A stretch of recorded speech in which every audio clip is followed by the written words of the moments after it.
और वीडियो शुरू करने से पहले अगर आपने अभी तक हमारे चैनल को सब्सक्राइब नहीं किया तो इसे सब्सक्राइब कर दीजिए, बेल आइकन को प्रेस कर दीजिए ताकि फ्यूचर में आने वाली हर वीडियो की नोटिफिकेशन आप तक पहुंच सके। और वीडियो को लाइक, कमेंट और शेयर करना मत भूलिएगा। चलिए वीडियो हम लोग शुरू करते हैं। प्रिय छात्रों नमस्कार। लर्निंग विद योगेंद्र में मैं योगेंद्र शुक्ला आपका स्वागत करता हूं। बच्चों, आज का जो हमारा टॉपिक है विद्युत द्विध्रुव के कारण विद्युत क्षेत्र की तीव्रता निरक्षीय स्थिति में। सबसे पहले जो दिया गया विद्युत द्विध्रुव, एक विद्युत द्विध्रुव को बनाते हैं। ये आपका क्या है? विद्युत द्विध्रुव है। ये विद्युत द्विध्रुव आपका है ए बी।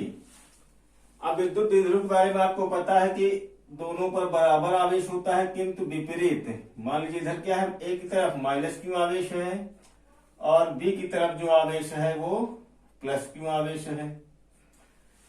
अब यहाँ पे क्या है, विद्युत क्षेत्र की तीव्रता ज्ञात करने, लेकिन निरक्षीय स्थिति में। तो निरक्ष क्या होता है, पहले विद्युत द्विध्रुव के बारे में पूरा समझते हैं। अब विद्युत द्विध्रुव का मध्य बिंदु मान लीजिए क्या है, O है। अब मध्य बिंदु के एक तरफ की लंबाई आपकी हो जाएगी L, क्योंकि टोटल लंबाई आप क्या होती है 2L। अल्प दूरी जो मानी जाती है दोनों आवेशों के बीच की वो 2L मानी जाती है, और वो मध्य बिंदु है, इसलिए ये दूरी आप क्या हो जाएगी L और L। बच्चों, ये निरक्षीय स्थिति का अर्थ क्या हुआ? निरक्ष का अर्थ होता है कि वह रेखा जो द्विध्रुव के अक्ष से जाए, द्विध्रुव के अक्ष से गुजरे और उसके मध्य बिंदु से और उस अक्ष के लंबवत हो, ये आपकी हो जाएगी निरक्ष रेखा। ये कौन सी रेखा कहलाएगी? निरक्ष रेखा कहलाएगी, यह निरक्ष तल, निरक्ष रेखा। ये आपका निरक्ष रेखा क्या होगा? जो विद्युत द्विध्रुव के क्या हो, लंबवत हो और उसके मध्य बिंदु से जाए। तो निरक्षीय स्थिति में किसी भी बिंदु पर, इस जो निरक्ष है आपका, इसके किसी भी बिंदु पर आपको विद्युत क्षेत्र की तीव्रता का मान ज्ञात करना है। तो मान लीजिए यहां पर कोई बिंदु है आपका P। मान लीजिए इस निरक्ष पर कोई बिंदु क्या है, P है, जिस पर विद्युत क्षेत्र की तीव्रता का मान ज्ञात करना है। आप सबसे पहले और इसकी मध्य बिंदु से दूरी के मान लेते हैं कुछ, कि मध्य बिंदु विद्युत द्विध्रुव के मध्य बिंदु से जो P की दूरी है वो हम क्या मान लेते हैं? मान लीजिए वो दूरी है R। स्मॉल r जो है वो दूरी हम लोग मान लेते हैं कि ये स्मॉल r जो है ये विद्युत द्विध्रुव के मध्य बिंदु से इसकी दूरी दी गई है। हमें बिंदु P पर विद्युत क्षेत्र की तीव्रता E का मान ज्ञात करना है। अब यहाँ जिस बिंदु पर विद्युत क्षेत्र की तीव्रता का मान ज्ञात करना होता है, उस बिंदु से आवेश की दूरी पता होनी चाहिए। अब यहाँ पर ये आवेश माइनस क्यू है, तो इस बिंदु से यहाँ तक की दूरी पता होनी चाहिए। यह आपका प्लस क्यू आवेश है, तो इस प्लस क्यू आवेश से इस बिंदु P की दूरी पता होनी चाहिए। सबसे पहले बिंदु P और A को क्या करते हैं? मिलाते हैं। इस बिंदु को मिला दिया और यहाँ पर बिंदु P और B को मिला दिया। तो हमें ये दूरी पता होनी चाहिए बच्चों, क्योंकि हमें आवेश से उस बिंदु की दूरी पता होनी चाहिए जिस बिंदु पर विद्युत क्षेत्र की तीव्रता का मान ज्ञात करना हो। बच्चों अगर ध्यान दें तो ये दोनों त्रिभुज बन रहे हैं। जैसे आपका ये त्रिभुज है, ये भी क्या है? समकोण है, और ये त्रिभुज भी आपका क्या है? ये त्रिभुज भी आपका समकोण है। ये त्रिभुज भी समकोण है, ये त्रिभुज भी समकोण है। तो आपने समकोण त्रिभुज में पढ़ा होगा पाइथागोरस प्रमेय लगती है। तो पाइथागोरस प्रमेय क्या कहती है? पाइथागोरस प्रमेय कहती है कि कर्ण का स्क्वायर बराबर लंब का स्क्वायर प्लस आधार का स्क्वायर।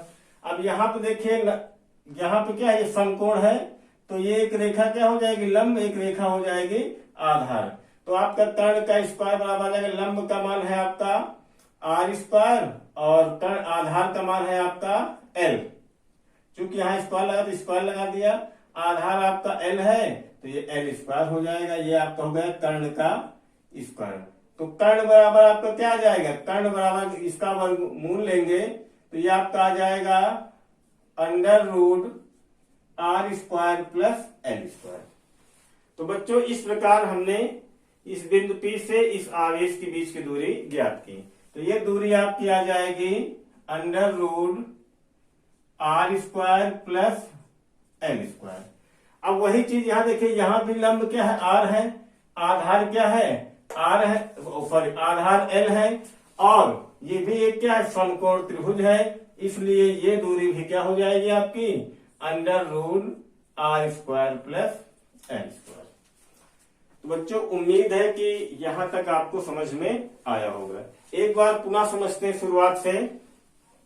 हमारे पास एक वैद्युत द्विध्रुव क्या था, ए बी, एक तरफ माइनस क्यू आवेश, एक तरफ प्लस क्यू आवेश। अब यहां पे देखते हैं कि इसका मध्य बिंदु क्या है, ओ है। जब मध्य बिंदु ओ है तो इधर की लंबाई एल, इधर की लंबाई एल। हमें इसके निरक्ष पर विद्युत क्षेत्र की तीव्रता ज्ञात करनी है निरक्ष स्थिति में। तो निरक्ष रेखा क्या होती है, जैसे ये आपका कोई अक्ष है तो वह निरक्ष रेखा उस अक्ष के लंबवत हो और उसके मध्य बिंदु से होकर जाए। तो ये मध्य बिंदु था, इसके लंबवत एक रेखा ये खींची गई, ये आपका निरक्ष रेखा हो गई। अब इसके किसी भी बिंदु पर, मान लीजिए यहाँ कोई बिंदु P है, इस बिंदु P पर क्या ज्ञात करनी, विद्युत क्षेत्र की तीव्रता E का मान ज्ञात करना है। अब चूंकि जहां पर E का मान ज्ञात करना होता है उस बिंदु से आवेश तक की दूरी पता होनी चाहिए। चूंकि ये दूरी जो दी गई है ये द्विध्रुव के मध्य बिंदु से दी गई है। अब हमें दूरी कहां से ज्ञात करनी, आवेश से। तो आवेश से जो हमने दूरी प्राप्त की पाइथागोरस प्रमेय के द्वारा, वो आपकी आ गई R square plus L square. बच्चों इसको हटाते हैं यहाँ पर। अब आप यहाँ पे देखेंगे कि प्लस क्यू आवेश के कारण इस बिंदु पर वैद्युत क्षेत्र की तीव्रता क्या होगी। तो यहाँ पे देखते हैं प्लस क्यू आवेश के कारण, प्लस क्यू आवेश के कारण बिंदु P पर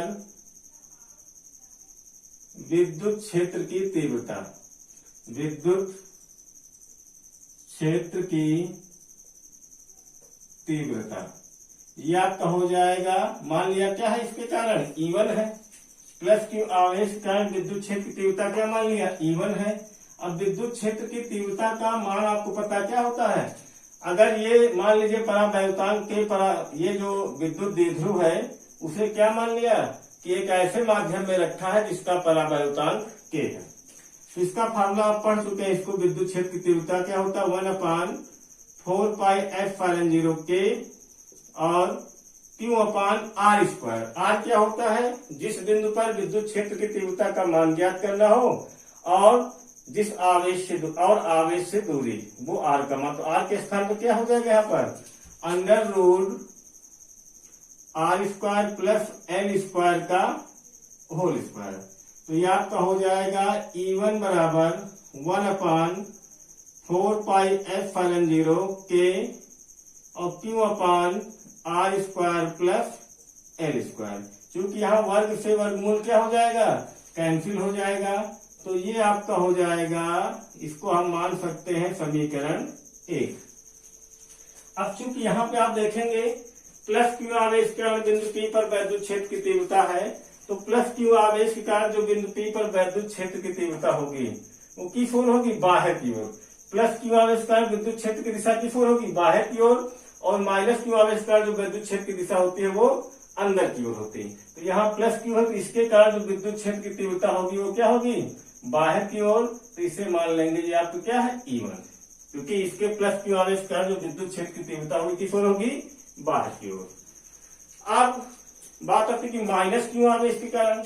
अब इसी प्रकार लिख लेंगे माइनस क्यू आवेश के कारण, माइनस क्यू आवेश के कारण बिंदु P पर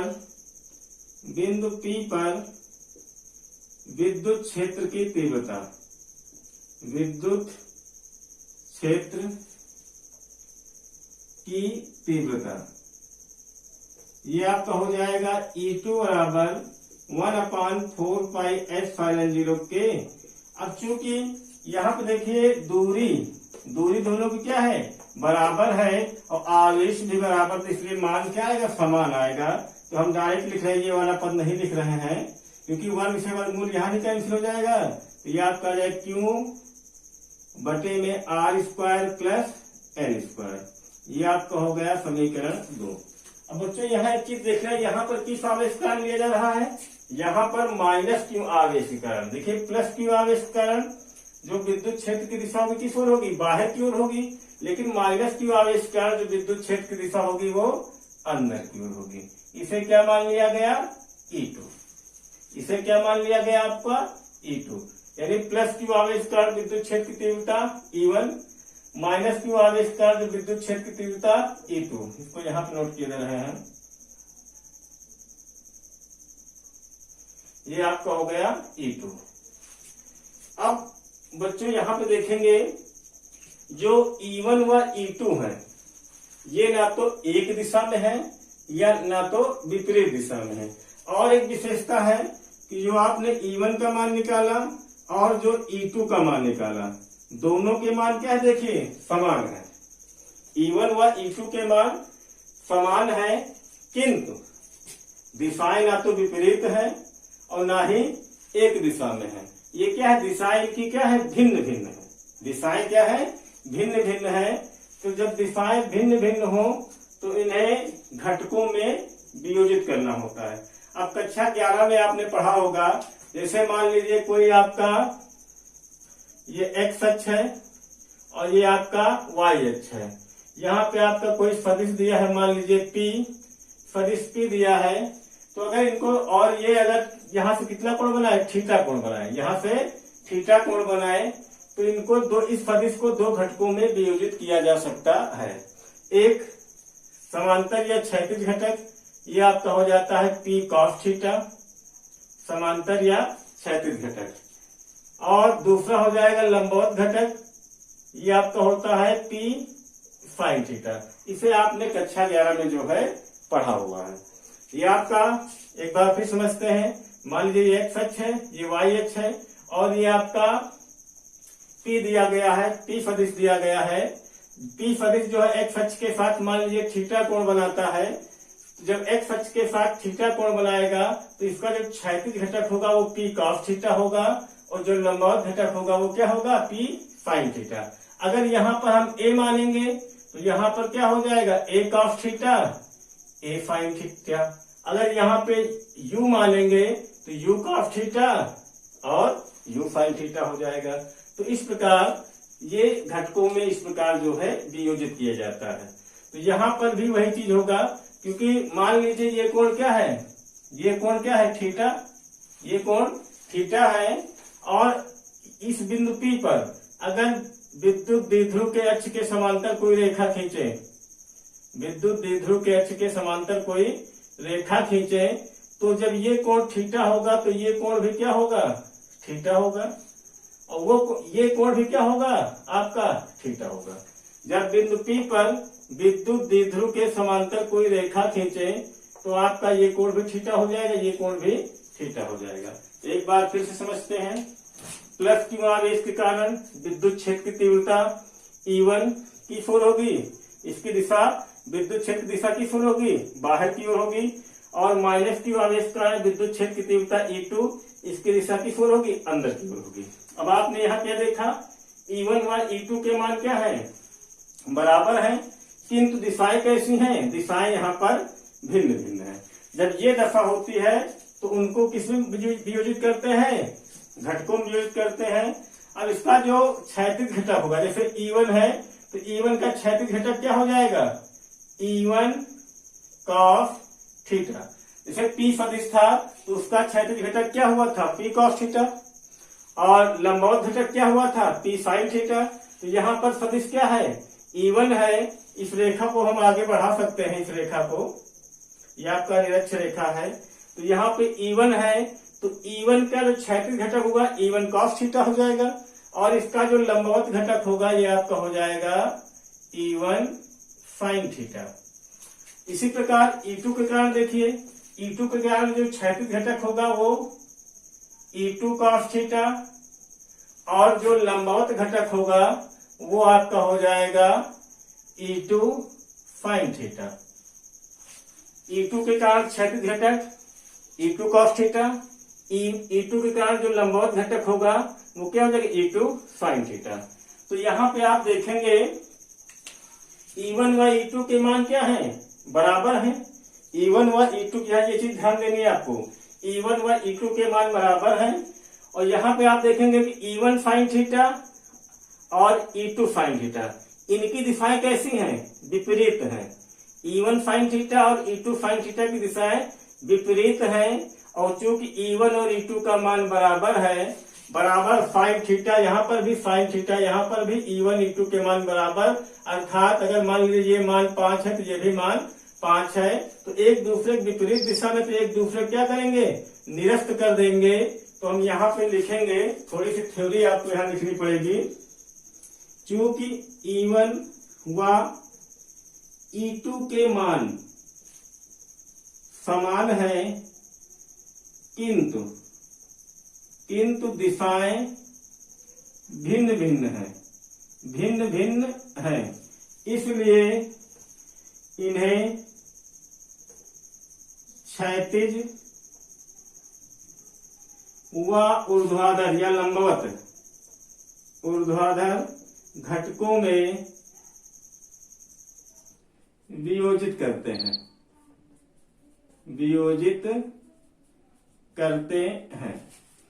अब इसके E1 व E2 के लंबवत घटक क्या है, एक है आपका E1 साइन थीटा तथा E2 साइन थीटा है, जिनकी दिशाएं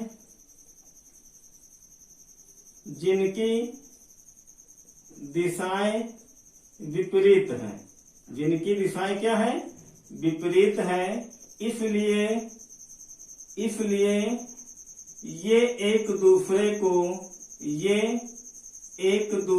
को निरस्त करते हैं, ये एक दूसरे क्या करते हैं, निरस्त करते हैं। तो यहां तक हो गया, यानी E1 साइन थीटा और E2 साइन थीटा एक दूसरे को निरस्त कर देंगे, क्योंकि दिशाएं क्या हैं, विपरीत हैं। ये हम इसके पहले वाले लेक्चर में आपको बता चुके हैं। अब जो दूसरा घटक होता है E2 साइन थीटा, वो सॉरी E1 कॉस थीटा और E2 कॉस थीटा, ये दोनों क्या है, एक ही दिशाओं में है। इसको हम मिटा रहे हैं यहाँ पे। अब ये पॉइंट लिखना पड़ेगा हमें कि चूंकि इसका क्षैतिज घटक जो है E1 कॉस थीटा, E1 व E2 का, E1 व E2 के क्षैतिज घटक E1 कॉस थीटा तथा E2 कॉस थीटा एक ही दिशा में है, एक ही दिशा में है। इसलिए दोनों का परिणामी इनके योगफल के बराबर होगा।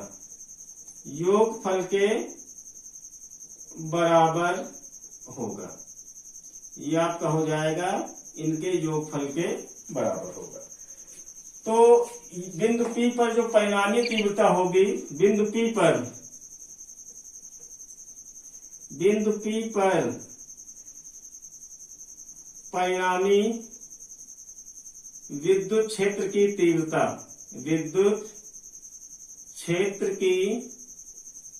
तीव्रता ये आपका हो जाएगा E बराबर E1 कॉस थीटा और प्लस E2 कॉस थीटा। ये आपका हो गया समीकरण नंबर 3। ये आपका समीकरण नंबर 3। अब आप लोग यहाँ तक नोट कर लें या इसका स्क्रीनशॉट भी ले सकते हैं। अब बच्चों आगे चलते हैं कि देखिए E1 का मान हम ज्ञात कर चुके हैं, E2 का मान भी ज्ञात कर चुके हैं। अब E1 व E2 के मान कहाँ रख देंगे, समीकरण 3 में। यानी समीकरण 1 व समीकरण 2 से E1 व E2 के मान समीकरण 3 में रखने पर इसको हम मिटा रहे हैं यहाँ पर। ये आपका हो जाएगा। अब यहाँ पे क्या करेंगे, E1 व E2 के मान क्या है, समीकरण 3 में रखने पर। या ऐसे भी लिख सकते हैं, समीकरण 1, 2, और 3 से। अब ये आपका हो जाएगा ई बराबर E1 का मान रखते हैं 1/4 पाई f फाइलन 0 के और Q/r² प्लस L²। ये E1 का मान हो गया, साथ में क्या है cos थीटा। इसी प्रकार E2 का मान भी वही है 1/4 पाई f फाइलन 0 के और Q/r² प्लस L²। और साथ में आपका क्या है cos थीटा। ये E1 का मान cos थीटा E2 का मान cos थीटा। अब आप देखेंगे कि दोनों मान समान हैं। दोनों मान क्या है समान है। जैसे आपका x प्लस x हो तो क्या हो जाता है 2x, या ऐसा भी कर सकते हैं x कॉमन आ गया दोनों से, तो यहाँ क्या हो जाएगा 1 + 1 गुणे में क्या हो जाएगा 2 हो जाएगा। इसी प्रकार यहाँ भी दोनों मान समान है तो दोनों सब पूरी संख्या क्या आ जाएगी कॉमन आ जाएगा, तो यहाँ भी 1 बच जाएगा, यहाँ भी 1 बच जाएगा। 1 + 1 क्या हो जाएगा 2 हो जाएगा। तो इसको देखते ये लाइन हम मिटा रहे हैं। ये आपका हो जाएगा, देखिए E बराबर 1/4 पाई f फाइलन 0 और Q/r² प्लस L², और ये आपका इंटू cos थीटा। और यहाँ इतना कॉमन आएगा तो यहाँ क्या बचेगा 1 और प्लस ये भी कॉमन पूरा निकल जाएगा, यानी ये संख्या और ये संख्या दोनों में उभयनिष्ठ है। तो सीधा x 2x डायरेक्ट भी कर सकते हैं, या इसको कॉमन लिया तो यहाँ 1 बचा, यहाँ 1 बचा, 1 + 1 और 1 कितना हो गया 2 हो गया। अब यहाँ पे हम ये यहाँ से इसको हटाते हैं तो ये आपका हो जाएगा, एक मिनट आराम से करते रहेंगे, आपको अच्छे समझ में आना चाहिए। इस वीडियो को आप रिपीट करके 1-2 बार देखेंगे, ये भी बोर्ड एग्जाम की दृष्टि से बहुत ही इम्पोर्टेंट टॉपिक है। बच्चों वीडियो को लाइक जरूर करते रहिएगा और अपने दोस्तों में शेयर भी करते रहें। अगर अभी तक हमारे चैनल को सब्सक्राइब नहीं किया तो चैनल को सब्सक्राइब कर लें, जिससे आपको आने वाली वीडियो की अपडेट्स मिलती रहे। बच्चों ये आपका हो जाएगा E बराबर 1/4 पाई f फाइलन 0 Q/√r² प्लस L²। और ये आपका 1 कितना हो गया 2 और साथ में क्या है cos थीटा। अब बच्चों यहाँ पर cos थीटा का मान यहाँ से हम ज्ञात कर सकते हैं। देखिए ये थीटा है तो ये भी थीटा है। अब चाहे या इस त्रिभुज से या इस त्रिभुज से, किसी भी त्रिभुज से हम थीटा का मान जो है cos थीटा का मान ज्ञात कर सकते हैं। थोड़ा सा बाहर देखते इसको कि देखिए आप जानते हैं कि चूंकि cos थीटा बराबर क्या होता है, cos थीटा बराबर होता है आधार बटे कर्ण। अब यहाँ पे देखेंगे जैसे ये त्रिभुज हम ले रहे हैं तो जहां पे समकोण 90 अंश का कोण बने तो एक लंब हो जाता है, एक आधार किसे मानते हैं थीटा के साथ जो भुजा होती है, थीटा के साथ जो भुजा होती है उसे आधार मानते हैं। तो जब ये भुजा आधार हो जाएगी दूसरी भुजा क्या हो जाएगी लंब हो जाएगी। ये आधार हो गई, ये लंब, ये क्या हुआ कर्ण। फार्मूला क्या होता है आधार बटे कर्ण। तो आधार का मान क्या है, देखिए आधार की ये दूरी कितनी है L है, और यहाँ पर ये आपका कर्ण का जो मान है ये दूरी AP, ये दूरी क्या है √r² प्लस L²। ये आपका जो कर्ण है ये क्या है, जैसे इधर ये आप चाहे इस त्रिभुज में निकालें या इस त्रिभुज में निकालें। एक बार फिर से देखते हैं cos थीटा बराबर क्या होता है आधार बटे कर्ण। अब आधार और लंब किसे मानते हैं, जहां पर 90 अंश का कोण बने तो उसमें से एक भुजा आधार होती है, एक भुजा लंब होती है। लेकिन जो कोण दिया गया उस कोण के साथ जो भुजा लगी हो उसे आधार कहते हैं, दूसरी भुजा आपकी लंब हो जाएगी, ये आपकी आधार, ये आपकी क्या हो जाएगी लंब, तो ये आपका क्या हो जाएगा कर्ण, ये आपका हो जाएगा कर्ण। तो cos थीटा का फॉर्मूला होता है आधार बटे कर्ण। तो आधार के स्थान पे L और कर्ण के स्थान पे √r² प्लस L²। तो ये आपका हो जाएगा 1/4 पाई f फाइलन 0, यहाँ पे K भी लगा है K, और ये Q/r² प्लस L²। अब यहाँ पे देखेंगे 2 इंटू कॉस थीटा का मान L और बटे ये आपका क्या है under root R square plus L square.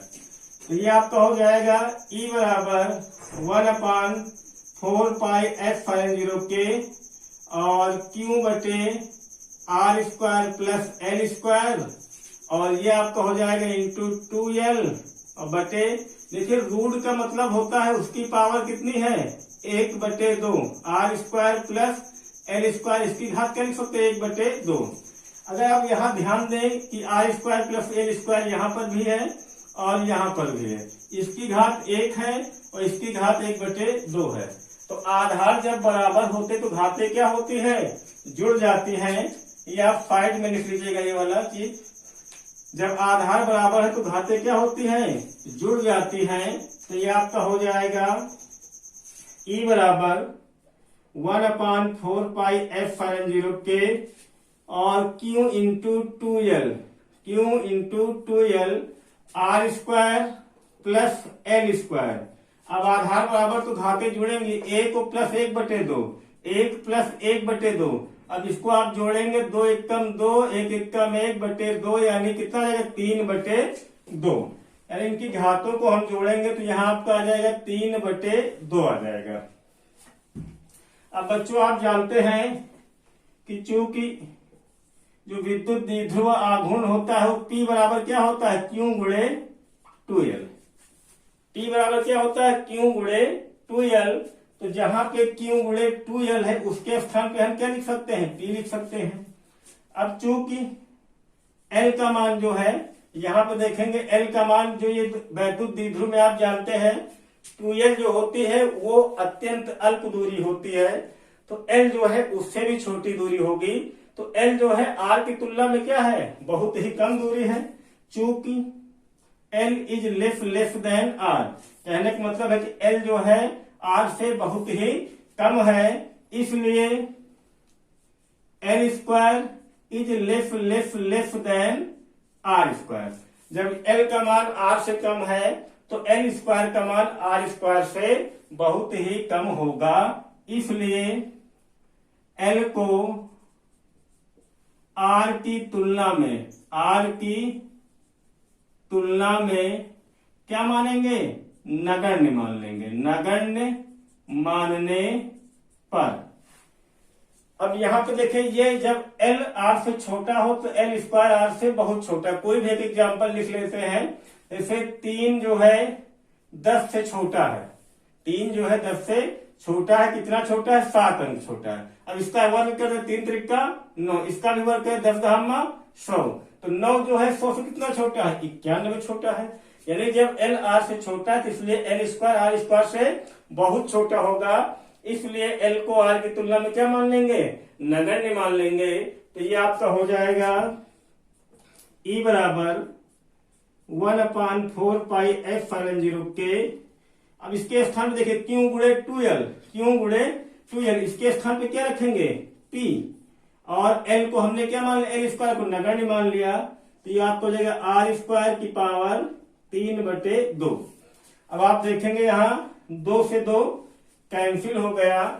अब 2 से 2 जब कैंसिल हो जाएगा तो आपका हो जाएगा E बराबर 1/4 पाई एफ फाइन 0 के और P बटे R की पावर कितना बचा 3 R की पावर 3 और E बराबर क्या होता है F बटे Q0। तो इसका मात्रक क्या हो जाएगा न्यूटन प्रति कूलम। तो इसके आगे लिख लेंगे न्यूटन प्रति कूलम। ये बच्चों आपका निगमन हो गया विद्युत द्विध्रुव के कारण विद्युत क्षेत्र की तीव्रता किस स्थिति में निरक्षीय स्थिति में। अब बच्चों निर्वात या वायु के लिए इसको हटाते हैं हम यहाँ पर। निर्वात या वायु के लिए K का मान कितना होता है निर्वात या वायु के लिए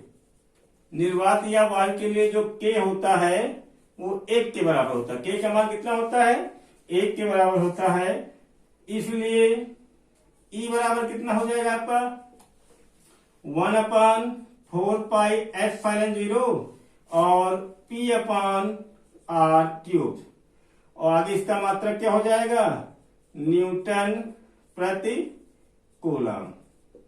तो ये आपका हो गया विद्युत क्षेत्र की तीव्रता का मान। इस स्थिति में विद्युत द्विध्रुव के कारण उसकी निरक्षीय स्थिति में विद्युत क्षेत्र की तीव्रता का मान। बच्चों, उम्मीद है कि ये टॉपिक आपको अच्छे से समझ में आया होगा। यदि आपको ये वीडियो अच्छी लगी हो तो इस वीडियो को लाइक कीजिए, अपने दोस्तों में शेयर कीजिए, और यदि अभी तक हमारे चैनल को सब्सक्राइब नहीं किया तो हमारे चैनल को सब्सक्राइब कीजिए। बहुत बहुत धन्यवाद बच्चों।